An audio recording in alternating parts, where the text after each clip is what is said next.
Hello, this is Mike. And this is John. And welcome to, once again, our tiny little kitchen where we play WARCRY, like a lot. Today, I'm going to be playing Tzeentch.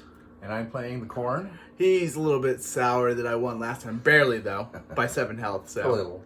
Yeah. So he wants to try out against the Tzeentch. We're going to go Demon versus Demon again. And we set up our own battlefield this time. So I'm kind of excited about doing that as well. Yeah, it looks great. So what do you think your chances are, John? High. Very high. Okay, we'll find out. I'm going to kick your butt.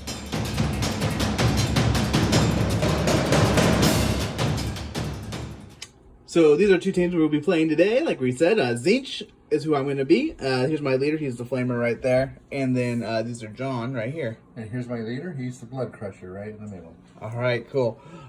So yeah, we'll get started with the initiative roll or priority roll. This is what the battlefield looks like that we set up. I'm getting closer and closer to finishing up the tree set. I think it's like the Soul Drain Woods or something like that. We're gonna roll for priority, and here we go. I'm green, John's purple, and he definitely wins. Okay then. So I'll set up my fighters into their battle groups first. 6. Okay, so this is how I have my battle group set up. This is going to be my dagger. This is going to be my shield in a house I knocked over. And that's going to be my hammer right there. And then my leader is going to be right here in the shield. And these are John. What we got? I have my hammer, or my dagger, my shield, my hammer, and my leader is in my shield.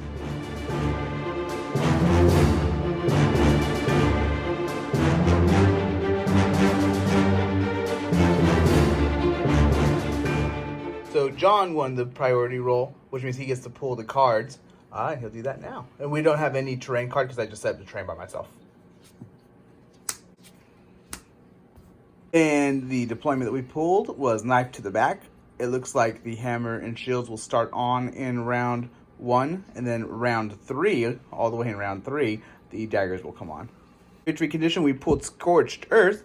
The players roll off, and the winner chooses who is attacker and who is defender. The defender places 3 objectives on the battlefield, each more than 6 inches from any other objective and the battlefield edge. At the end of each battle round, the attacker scores 3 victory points for each objective they control. The defender scores 1 victory point for each objective they control.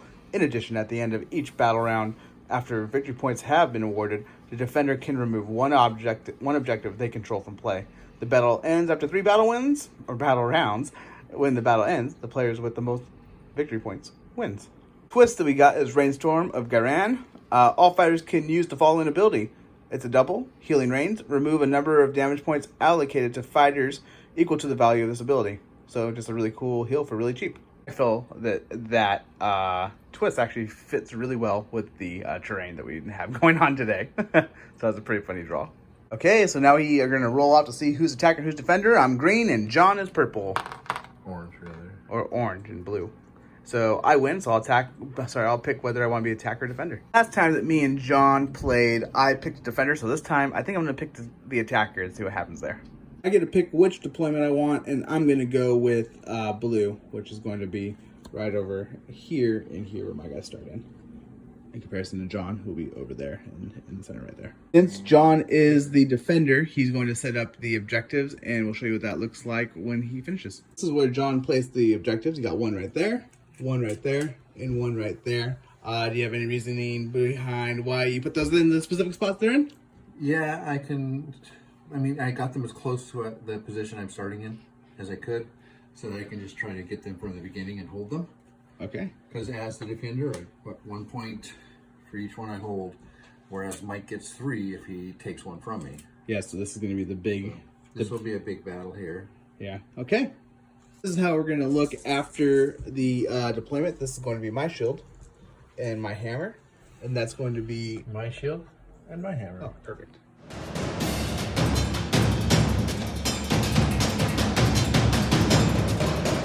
Start the round off with the initiative roll. So go ahead, John, you go first. Okay. Ooh. Okay, so I have an initiative 1 and a double and a triple. I'm going to roll for initiative myself. I end up with 1 double and 4 initiative. Given this scenario, I'm just going to save my wild dice for next turn. I am saving my wild dice for the next turn also. Sweet. First move, I'm going to take my leader Flamer here. He has movement of 8. I'm just going to double move him over here towards this objective. I think it's somewhere around this zone. I'll show you what it looks like when I get over there. That's what he looks like when he ends up after his double move from over here. I'm going to use a double move and move over towards the objective. Okay, with which guy? With my leader. Perfect. And that's where he ends up. He just plopped his big old base all over the objective. Here's the objective. Yep. I think he's trying to hog it, trying to push people out, throwing some elbows. Yep, throwing some elbows. All right.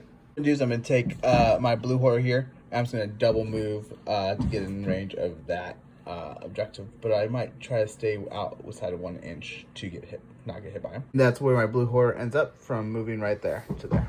Okay, so I'm going to move my Flesh Hound around and up to here. That's where the Flesh Hound ends up from a double move under there to over here, engaging the blue horror. Next move, I'm going to take my blue horror and I'm going to move up 4 inches that way, and then I'm going to take a shot at the Flesh Hound from there. Blue horror ends up from his move next to his friend over there, and I'm going to take a shot over here on the Flesh Hound. I get 2 attacks, a strength of 3 to a toughness of 4. 4, so it's going to be 5s and 6s. Oh boy, so that's going to be 3, 4 damage. Okay. That leaves the Flesh Hound with 16 health. I'm going to move this Blood Crusher. Bloodletter? I'm sorry, Bloodletter up over to here, yeah. Sounds like a plan. Okay, so that's where the Bloodletter ends up after the double move from over there. So I'm going to take my pink horror. I'm going to use my 1 double that I have, this one right here, to give myself rush. I'm going to use 1 movement and then take a shot at the Flesh Hound again. That's where the pink horror ends up, right next to his blue horror friend right there. And once again, taking a shot at the Flesh Hound. I only get 2 attacks at strength of 3 to a toughness of 4. So 5s and 6s. Can I do that again? This time, it does nothing. So I'm going to move then my next 2 moves will be moving these Bloodletters up to sort of screen this, so that Mike has to be more than 3 inches away from it. Okay, so we'll move the first one now. And that's where John's Bloodletter ends up, making it so that if I were to come in and engage him, I would be outside of the 3 inches of that objective. With my Brimstone Horror, I'm just going to do a double move this way, heading back towards the groups over here. That's where he ends up from his double move that was over there, heading that way. Yeah, I'm going to move this next Bloodletter up right over here to sort of screen out any of Mike's people getting within 3 inches of that, although that guy does fly, so he could get there. Where that Bloodletter ends up after his move. Once again, making a screen right here so that it's harder to get towards that objective. Last move, I had to move my Screamer here. So I think I'm going to move over here to attack the Flesh Hound, but I'm also considering the Bloodletter. I'm going to make that decision, and then I'll show you where I land. Looks like I can just drop him right here in between the 2 other guys I have here, and then I'm going to take an attack into the Flesh Hound. Well, my creature gets 4 attacks, has strength of 4 to a toughness of 4. So it's going to be 4, 5s, and 6s. So that's going to be 4, 5, 6 damage to him. The Flesh Hound at 10 health. So I'm going to move this one up a little closer so I can come around the corner a little further the next turn, but I'm still going to stay within 3 inches of this until I control it. That's what the Bloodletter looks like after his little move right there, still within 3 inches of the objective back there.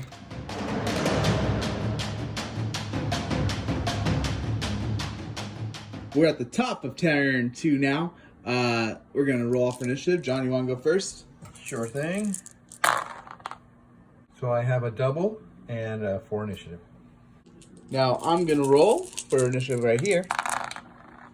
Ended up with a triple, double, and 1 initiative. So John will pick what he wants to do with his wild dice first. Okay, I'm going to use 1 double to make a double 6. And I'm going to use my bonus dice to make a double 6. I'm going to use my other bonus dice to give myself initiative. Mike only has initiative 1. He could get 3 with both of his bonuses, but he's not going to do that because that'd be a waste. What I had to do is I gave myself another double and then made my triple a quad.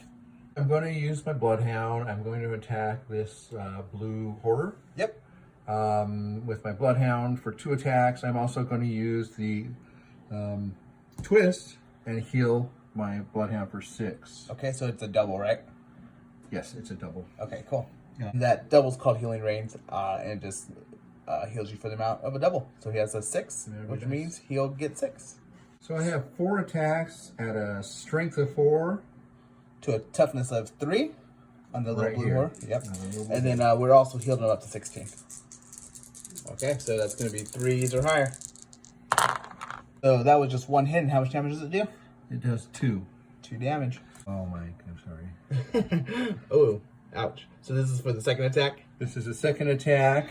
It is 4, 8, 10, 12. 12. And 2 from the prior one. So 14. Only has 8 health. That means he's gone. So I'm going to go next with my Flamer Leader right here. He's going to use a quad Capricious Warp Flame, which basically does damage to everyone within 3 inches of him. It does damage equal to whatever my quad is, so that's going to be a 5. So each one of these guys are going to take 5 damage. Leaves the Fleshhound with 11, the Blood Crusher with 30, and the Bloodletter with 5. So then for my next action, I'm going to disengage back and then shoot at the Bloodletter. Okay, so this is what he looks like after he disengaged, and he gets he has a range of 10, and he gets 4 attacks, a strength of 3 to a toughness of 3. Okay, so it's going to be 4, 5, and 6s. Oh yeah, okay. So that's going to be 5, which kills him. 6, 7, 8, 9. I'm going to use my Blood Crusher and attack his Wave Rider. My Screamer. That's it. Okay, so I'm going to use Onslaught, which is one of the standard doubles in the book. And I'm going to add 1 extra attack dice from my Blood Crusher to the Screamer. And I have, at the moment, 5, so it'll be 6 with a strength of 4. To a toughness of 3. So 3s, 4s, 5s, and 6s. Oh, there it is. So there's 5, 10, 15, no, 12, sorry. And for the second one, I've got 14, 16, 18, 20. That's going to be enough to kill him. He only has 18 health. We had forgotten to count up the objectives at the end for scoring.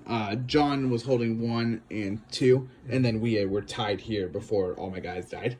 So 2 and 0. So its score would be 2 John, 0 me. My next move, I'm just going to double move this guy this way.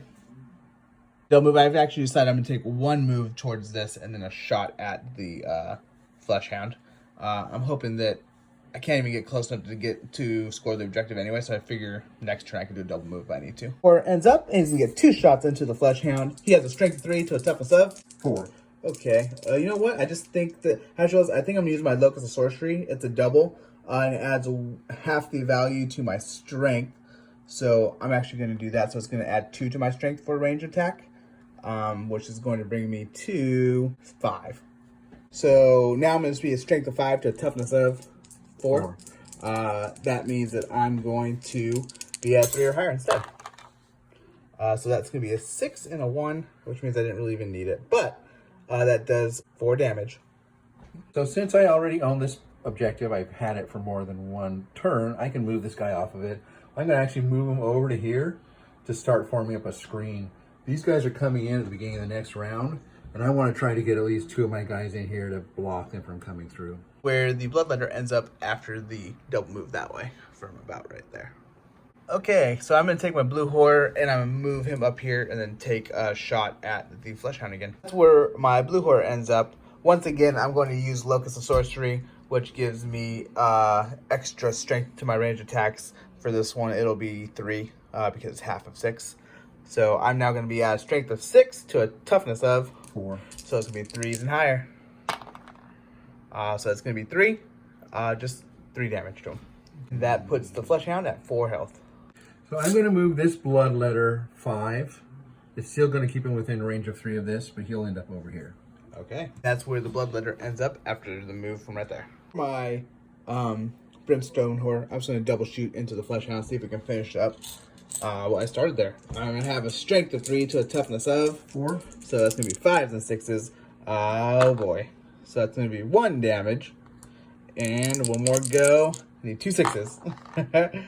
And nothing, so just 1 damage. Use the Fleshhound with 3 health after that. So I'm going to move this Bloodletter right into the center of this area, because that's not going to let any of him go around me without engaging. Okay. Where he ends up, under the bridge downtown. I think I'm funny. Okay, so we're at the end of round 2. We're going to count up the points, unlike what we did last time. But go ahead, John. I have 1, 2, And 3 under my blood. Okay, and the third one, so that one right there is because... This one right here, because I had controlled it for a turn. Yeah, you never lost control of it. Okay. 5-0. Man, I'm just doing real good. I think that I really messed up by getting that Screamer into combat so early. I'm really feeling the burn of not having a flying guy right now.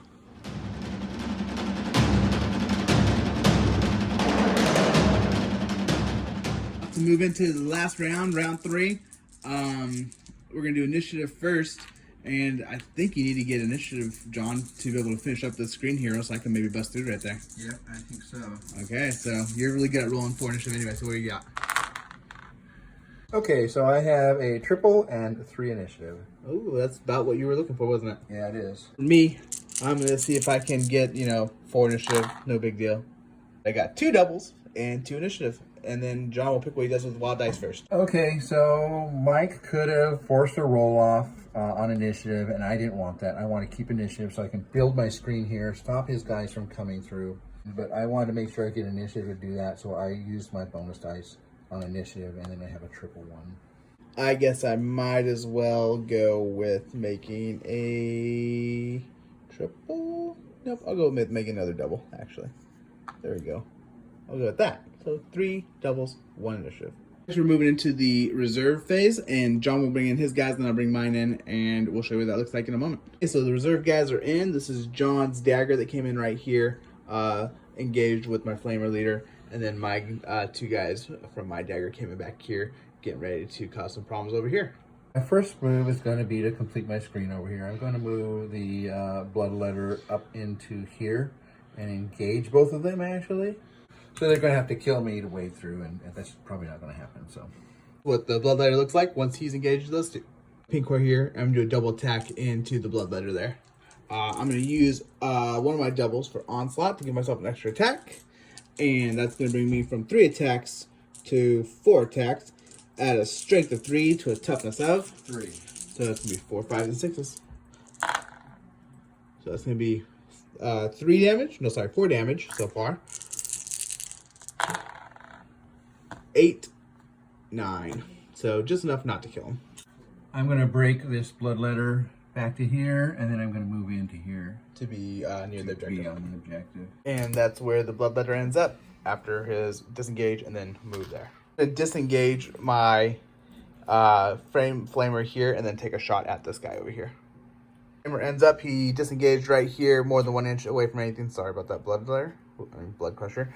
Now he's going to take a shot at the Bloodletter here, holding the pass.